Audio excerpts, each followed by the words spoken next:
Selamat siang. Assalamualaikum Bu Yasmin. Kami dari kelompok 3 Geografi ingin mempresentasikan evolusi bumi. Di kelompok 3 beranggotakan Ivin Kenstius Kevin, Silvano Erzat, Giza Hirli, Herbert Benaya, dan Gila Zahra. Revolusi bumi. Revolusi bumi adalah perputaran bumi mengelilingi matahari. Revolusi bumi dapat mengakibatkan peristiwa-peristiwa berikut. Yang pertama, pergantian musim. Ketika kutub selatan bumi condong ke matahari, dan bumi bagian selatan bertambah dekat dengan matahari. Hal ini mengakibatkan belahan bumi selatan mengalami musim panas. Pada saat yang sama, belahan bumi utara semakin jauh dari matahari. Hal ini mengakibatkan belahan bumi utara mengalami musim dingin. Di antara pergantian musim panas ke dingin, jadi musim gugur. Di antara pergantian musim dingin ke musim panas terjadi musim semi. Jadi belahan bumi selatan dan utara mengalami 4 musim. Sementara itu, jarak khatulistiwa seperti Indonesia mengalami 2 musim. Yang kedua, gerak semu tahunan matahari. Matahari nampak terbit dari tempat yang berbeda setiap periode dalam tahun matahari, seolah-olah bergerak atau berpindah tempat. Gerak inilah yang disebut gerak semu tahunan matahari. Yang ketiga, terlihatnya rasi bintang yang berbeda dari bulan ke bulan. Rasi bintang adalah kumpulan bintang yang membentuk pola tertentu.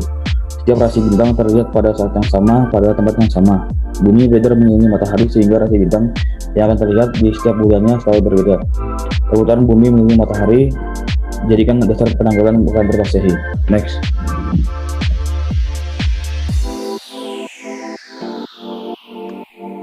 Satu tahun dalam kalender Masehi adalah lamanya bumi mengelilingi matahari, yaitu 365 hari. 4 kali seperempat hari digabung menjadi 1 hari.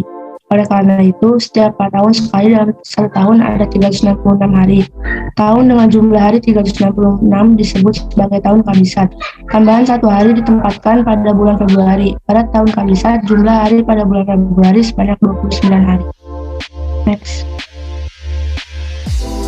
Perhatikan gambar berikut. Kaitan gerak semu tahunan matahari dengan terjadinya 2 musim di wilayah Indonesia. Next. Seperti yang sudah dijelaskan bahwa gerak semu tahunan matahari adalah pergerakan semu matahari yang berbeda-beda setiap tahunnya, misalnya seolah-olah bergerak dari selatan ke utara dan kembali ke selatan setiap tahunnya yang terjadi karena bumi mengelilingi matahari atau disebut revolusi dengan poros yang miring. Biasanya pada tanggal 21 Maret dan 23 September manusia akan merasa bahwa matahari sangat panas.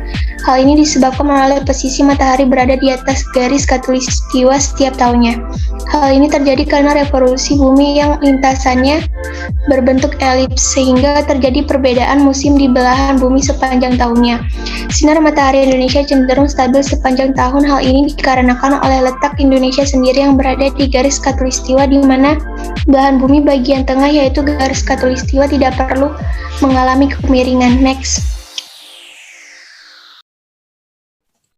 Pada saat matahari seolah bergerak ke selatan bumi, maka bagian selatan bumi lah yang akan mendapatkan banyak sinar matahari, dan bagian utara tidak dapat sinar yang cukup.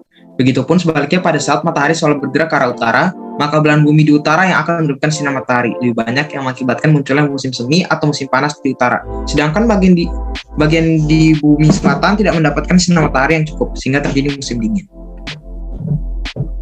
Sekian presentasi dari kelompok 3. Terima kasih. Jangan lupa kasih like dan subscribe. Make a wildfire get away.